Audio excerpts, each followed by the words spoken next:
The first moment you arrived, another life for me began. I remember how time changed shape when I first held you. It slowed, thickened, became something I could almost touch. My life before you felt like a draft, useful, necessary, but unfinished. And then you breathed, and suddenly everything had weight and meaning. My heart rewrote its rhythm around your tiny chests, rising and falling. I was no longer the center of my own story. I was a supporting character in something far bigger, far brighter.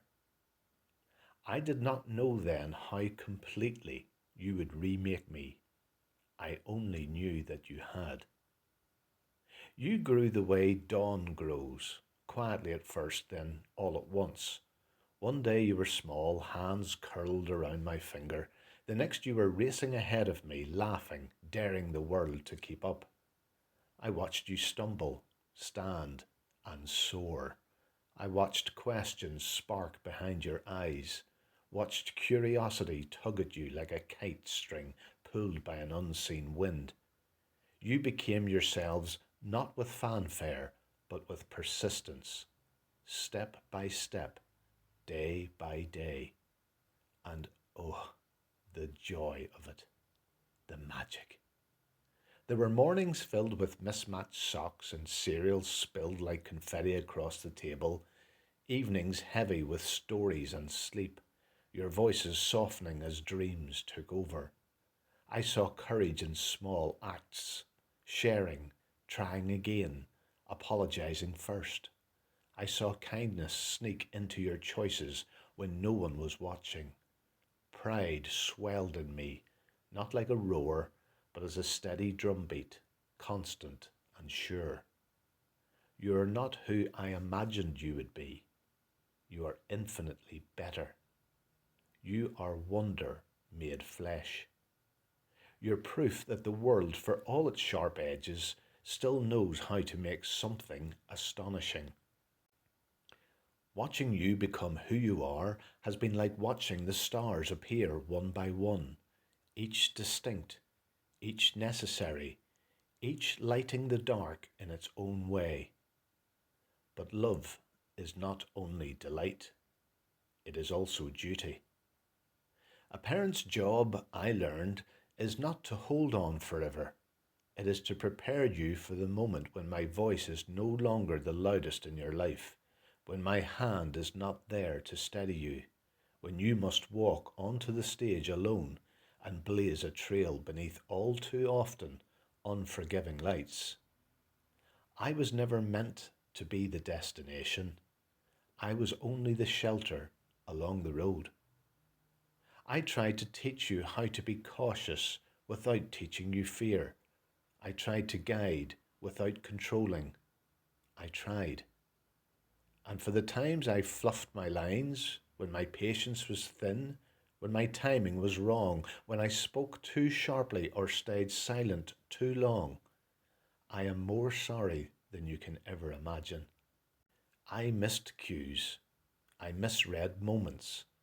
I am painfully aware of the times I fell short.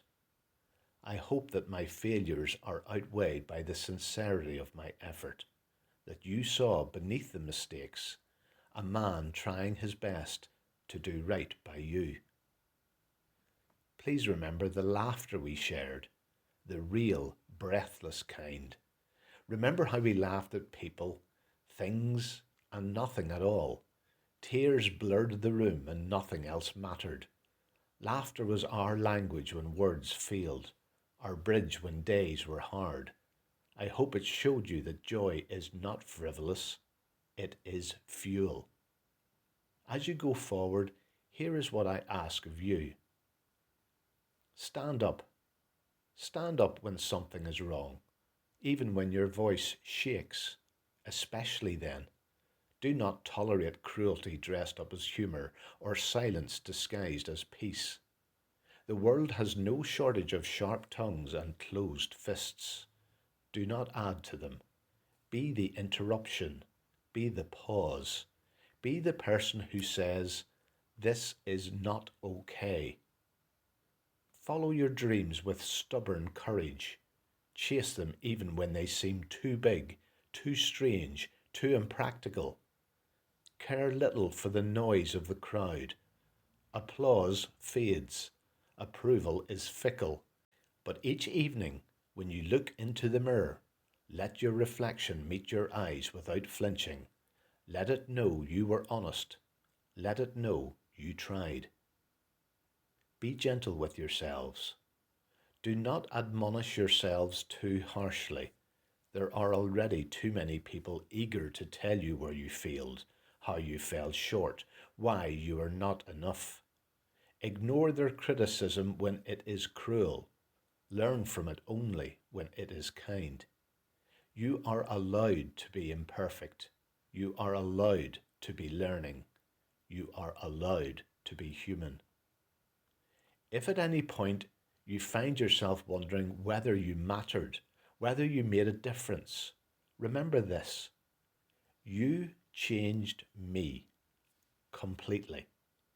And if one life can be so reshaped entirely by love, then surely the ripples you create will travel farther than you can see. It has been the greatest privilege of my life to be your father, a privilege I did not earn, but one I tried every day to deserve. And though time and space may separate us, though years may stretch between then and now, I believe this with everything I am. There is something that always unites us, something quiet, something constant, something unbreakable. Because love does not end between a parent and a child, it only changes form.